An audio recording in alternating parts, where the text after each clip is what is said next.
बिस्मिल्लाहिर्रहमानिर्रहीम। नाज़रीन अस्सलाम वालेकुम, मैं हूँ इमरान वसीम। नाज़रीन, प्रोग्राम में सबसे पहले हम बात करेंगे जो अडयाला जेल में इमरान खान और बुशरा बीबी साहिबा के खिलाफ तोशाखाना 2 केस की जो अदालती कार्रवाई रही, इस अदालती कार्रवाई का अहवाल आपके साथ हम शेयर करेंगे। और आज की प्रोसीडिंग में इमरान खान के लिए, बुशरा बीबी साहिबा के लिए, तहरीक इंसाफ के लिए, PTI की लीगल टीम के लिए दो अच्छी खबरें हैं। वो अच्छी खबरें क्या हैं, उनकी तफसीलात आपके साथ हम डिस्कस करेंगे। और फिर आज की प्रोसीडिंग के बाद जो इमरान खान के साथ 5 अगस्त के एहतजाज के हवाले से जो डिस्कस किया गया, इमरान खान को जो उनकी बहन ने और वकला की तरफ से जो रिपोर्ट पेश की गई, इमरान खान का रिएक्शन क्या था, इमरान खान का रद्दअमल क्या था, इमरान खान ने किसकी क्लास ली, क्यों क्लास ली, कैसे क्लास ली, सलमान अकरम राजा का नाम इमरान खान ने क्यों लिया, ये डिटेल आपको बताएंगे। और फिर अलीमा खान साहबा के 5 झूठ, वो 5 झूठ कौन से हैं उस पर भी बात करेंगे। मलिक रियाज हुसैन ने army chief field marshal general Asim Munir के बाद अब चीफ जस्टिस अफरीदी से मदद मांग ली है। इस खबर की तफसीलात पर भी आपके साथ हम बात करेंगे। लेकिन ब्लॉग का आगाज़ करने से पहले आपसे दरख्वास्त के चैनल को सब्सक्राइब कर लें, बेल आइकॉन का बटन प्रेस करें, वीडियो पसंद आए तो इसे लाइक और शेयर ज़रूर कीजिएगा। तो नाज़रीन, आज जो अडयाला जेल में अदालती कार्रवाई का आगाज़ हुआ, जज साहब ने, शाहरुख अंजुमन साहब ने अपनी अदालत लगाई, तो अडयाला जेल की इंतज़ामिया की तरफ से इमरान खान और बुशरा बीबी साहिबा को अदालत में पेश किया गया। खान साहब की लीगल टीम आ गई, हुसैन फैसल साहब पेश हुए, अरशद तबरेज़ साहब पेश हुए।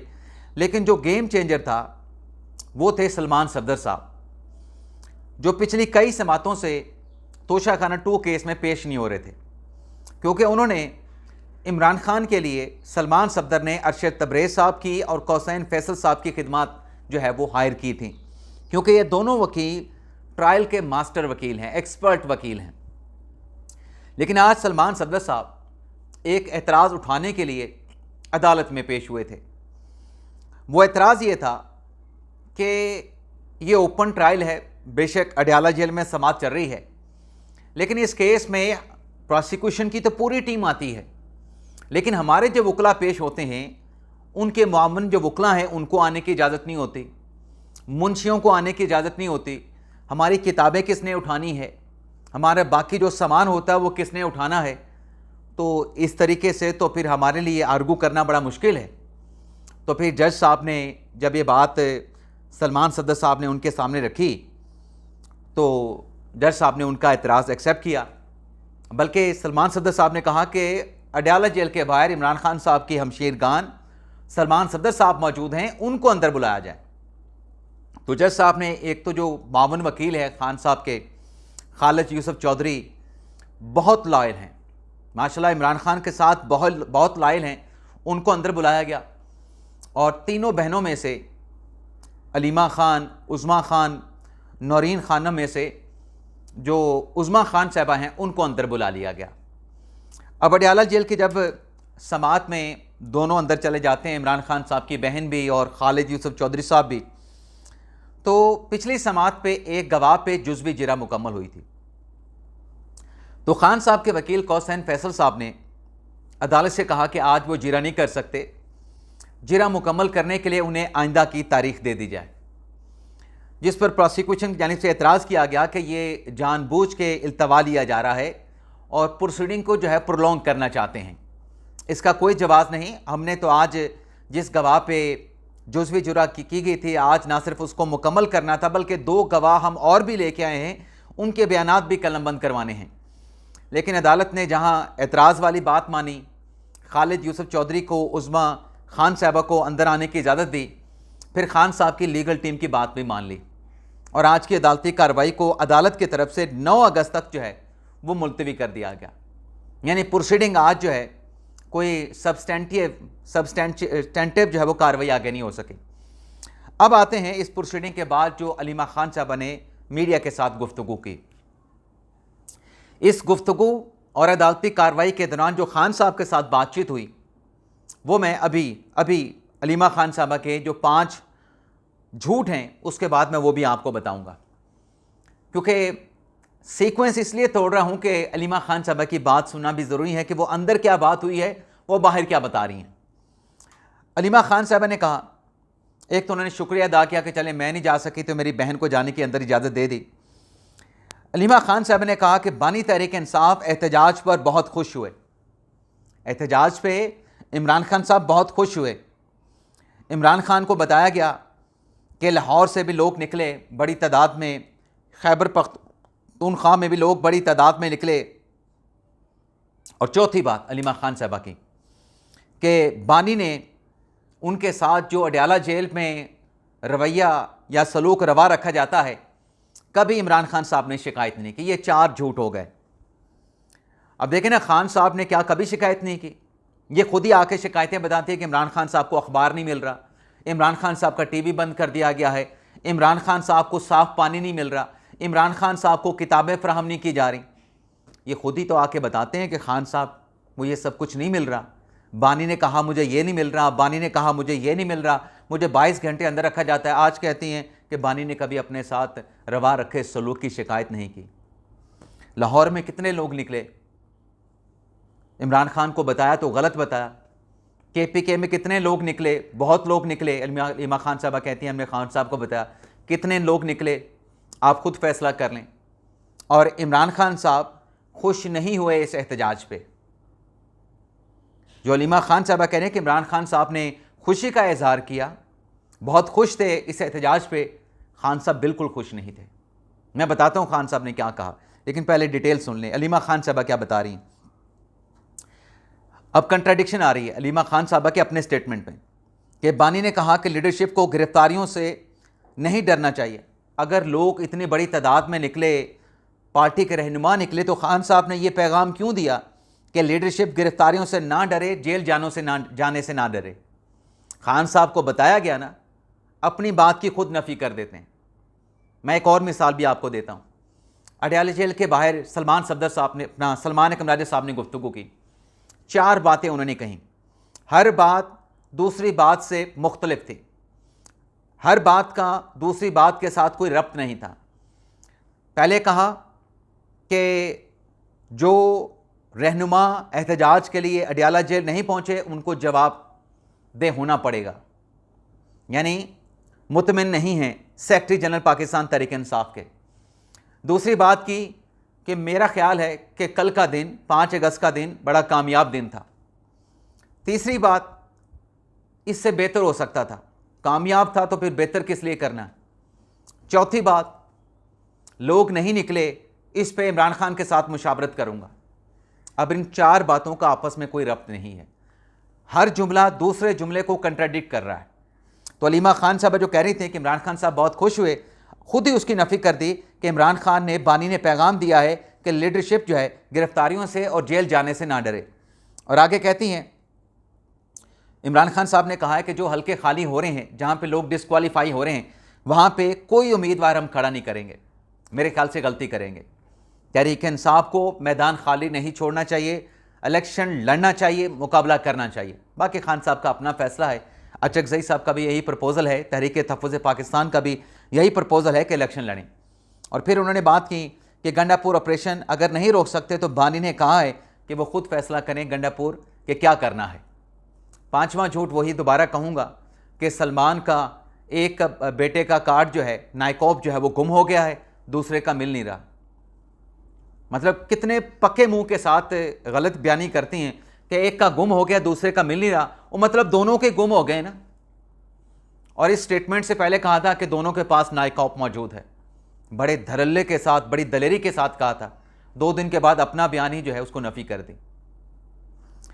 अब जब इस अदालती कार्रवाई का इख्तिताम हुआ तो खान साहब के साथ 15-20 मिनट की गुफ्तगू हुई। उज़्मा खान साहबा की, सलमान सफदर की, खालिद यूसुफ चौधरी की और दूसरे कोसैन फैसल साहब की, अरशद तबरेज़ साहब की। उसमें बताया गया, जो सच था वही खान साहब को बताया गया कि सेटिस्फैक्टरी नहीं था। लोग इतनी बड़ी तादाद में नहीं निकले, इवन के पार्टी के रहनुमा नहीं निकले, अडयाला जेल तक नहीं पहुंचे, तो खान साहब सर पकड़ के रह गए वहां पे, अपना सर पकड़ लिया इमरान खान साहब ने। खान साहब ने सिर्फ इतना कहा, मतलब कोई अच्छा तासुर खान साहब को नहीं मिला कल के एहतजाज से, भाई चलो इतने महीनों के बाद कोई एहतजाज, कोई प्रोटेस्ट तो हुआ है, चलें 14 अगस्त की नई तारीख दे देते हैं। खान साहब ने फिर 14 अगस्त की तारीख दे दी और खान साहब ने हल्के फुल्के अंदाज में क्लास भी ली, यार ऐसा तो नहीं होना चाहिए था। लेकिन फिर इसी पे इत्तफाक किया इमरान खान साहब ने कि चलें आखिरी एहतजाज नवंबर में हुआ था, ये 8 माह के बाद अगर हुआ तो चलें ठीक है। लेकिन खान साहब बरहम भी थे, गुस्सा भी थे, अदम इत्मीनान भी उनका नहीं था इस एहतजाज पे। और बल्कि अदालत में तो इमरान खान साहब ने भी कहा कि मेरा जो फोकल पर्सन है सलमान अकरम राजा, उनको बुलाया जाए, लेकिन उनको नहीं बुलाया गया। खान साहब ने सेक्रेटरी जनरल सलमान अकरम राजा को अपना फोकल पर्सन कह दिया। आगे चलते हैं नाजरीन, बैरिस्टर गौहर साहब आज पार्लियामेंट हाउस में मिन्नत समाजत करते रहे, तरले डालते रहे, माजरत के साथ इंतहाई एहतराम है मेरा बैरिस्टर गौहर साहब का, लेकिन उनकी बातों से तो ये लग रहा था। बैरिस्टर गौहर साहब ने कहा कि हमें बेआबरू करके इस ऐवान से ना निकालें, हमें बेआबरू करके ऐवान से निकालेंगे तो जमहूरियत को ख़तरा होगा। शेख वकास अकरम का मामला यहाँ पे ख़त्म कर दें। उमर अयूब 20 साल से इस असम्बली का मेंबर है, हमें यहाँ से ना निकालें। और फिर बाद में यही बैरिस्टर गौहर साहब थे, तहरीक इंसाफ के रहनुमा थे, असम्बली में जब उन्होंने तकरीर की तो आज़म नज़ीर तारड़ साहब ने कहा कि यह अदालती मामला है, पार्लियामेंट का इसके साथ कोई लेना देना नहीं। तो तहरीक इंसाफ ने फैसला किया कि हम सुप्रीम कोर्ट तक अरकान असम्बली एहतजाज करने के लिए जाएंगे। निकल पड़े असम्बली से एहतजाज के लिए सुप्रीम कोर्ट की तरफ, लेकिन पुलिस ने इनको जाने ही नहीं दिया। क्यों नहीं जाने दिया? भाई सेक्शन 144 लगा हुआ है, अब 4 से ज़्यादा बंदे इकट्ठे होकर नहीं जा सकते बाहर। और नारे क्या लगा रहे थे? शर्म करो, हया करो, इमरान खान को रिहा करो। यानी बात अब इस लेवल पे आ गई है, बात इस लेवल पे आ गई है कि शर्म और हया से इमरान खान की रिहाई मांगी जा रही है। इस लेवल पे, इस नहज के ऊपर बात आ गई है। तो मलिक रियाज हुसैन साहब वाली खबर भी आपके साथ शेयर करने से पहले आपको बताते जाएं कि जो उमर अयूब साहब ने और शिबली फराज साहब ने पेशावर हाई कोर्ट में इलेक्शन कमीशन के उनकी डीसी नाअहल करने का जो नोटिफिकेशन था उसको चैलेंज किया था पेशावर हाई कोर्ट में, तो आज ही उनकी दरख्वास्तों के ऊपर पेशावर हाई कोर्ट में समाअत हुई है। जरताज गुल साहबा भी पहुंची थी, लेकिन शायद जरताज गुल साहबा की पटिशन दायर नहीं हो सकी, तैयार नहीं हुई होगी। लेकिन अदालत ने, पेशावर हाई कोर्ट ने शिबली फराज और उमर अयूब की दरख्वास्त पर समाअत करते हुए इलेक्शन कमीशन को फर्दर दोनों के खिलाफ कार्रवाई करने से रोक दिया है। ये जो मीडिया पे रिपोर्ट हुआ है वो मैं आपको बता रहा हूँ। अब जो फर्दर कार्रवाई से पेशावर हाई कोर्ट ने रोका है, कार्रवाई तो सारी हो चुकी है, अभी खबर चली है कि फर्दर कार्रवाई से रोक दिया है। कार्रवाई क्या? इलेक्शन कमीशन ने डी नोटिफाई करने का, अदालती फैसले पर नाहिल करने का नोटिफिकेशन जारी कर दिया है। स्पीकर कौमी असम्बली को लिख दिया है कि इनको डी नोटिफाई कर दिया गया है, अब ये आपके अरकान असम्बली नहीं रहे, आप अपनी जो फहरिस्त है उसको दुरुस्त कर लें। पीछे रहा क्या है उनके खिलाफ कार्रवाई करने के लिए? सब कुछ तो हो चुका है। इसलिए मैंने कहा कि जो कुछ रिपोर्ट किया गया है वो मैं आपको बता रहा हूँ। अदालती फैसला तहरीरी तौर पे जब भी सामने आएगा, उसमें क्या लिखा गया है, क्या अदालती रिलीफ मिला है, उसकी तफसीलात फिर अदालती तहरीरी फैसले के सामने आने के बाद आपके साथ हम शेयर करेंगे। ये सिर्फ वो रिपोर्ट है जो मीडिया के ऊपर जो है वो एयर की गई है, जिसको रिपोर्ट किया गया है। अब आ जाते हैं मलिक रियाज हुसैन, जिन्होंने कल अपील की थी कि वो सालसी के लिए तैयार हैं, कोई सालसी करे, अगर मेरी तरफ कोई पैसे बनते हैं तो मैं पैसे वाजिबात देने के लिए तैयार हूँ। और साथ में उन्होंने कहा था कि हालात इस जगह पे आ चुके हैं जहाँ पे हम एक कदम पीछे हैं कि जो बहरिया टाउन की जो सरगर्मियाँ हैं उसको सस्पेंड कर दें, उनको मुअत्तल कर दें। तो वो अपील तो अपनी जगह एक्स पे किया गया, ट्वीट भी अपनी जगह पे, लेकिन आज मलिक रियाज हुसैन ने 3 अपीलें फारूक एच नाइक की वसातत से सुप्रीम कोर्ट में दायर कर दी हैं। और इन तीनों अपीलों में जो इस्लामाबाद हाई कोर्ट का फैसला है, जिसमें कल 7 अगस्त को बहरिया टाउन की जो प्रॉपर्टीज़ हैं उनकी नीलामी की इजाज़त दे दी गई थी, बहरिया टाउन की दरखास्तों को खारिज कर दिया गया था, वो हाई कोर्ट का फैसला 4 अगस्त का सुप्रीम कोर्ट में चैलेंज किया गया है। और बहरिया टाउन की इन अपीलों में कहा गया है कि हमें सुना जाए, हमें इस्लामाबाद हाई कोर्ट ने बग़ैर सुने फ़ैसला दे दिया, हमें सुन के इस केस का फ़ैसला किया जाए। तो जब मैं ये वीडियो रिकॉर्ड कर रहा हूँ, अभी तक तो मलिक रियाज हुसैन की ये अपीलें समाअत के लिए मुकर्रर नहीं हो सकी हैं, ना ही कोई बेंच बना है। और शेड्यूल के मुताबिक जो नैब ने जारी किया है, कल 7 अगस्त को बहरिया टाउन की प्रॉपर्टीज़ की नीलामी का प्रोसेस होगा।